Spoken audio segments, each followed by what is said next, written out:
algo estaba mal. O sea, Sí. no sé cómo explicarlo, pero algo estaba muy mal porque apretaba.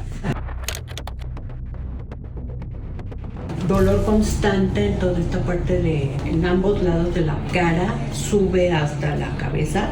Tienes cabeza y a veces ojos. Me dolía como la mandíbula, aquí en el paladar, oído.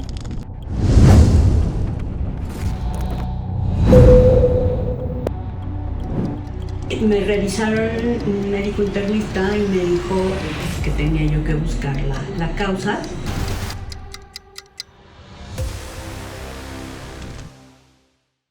El cambio lo vi enseguida que me puso la férula.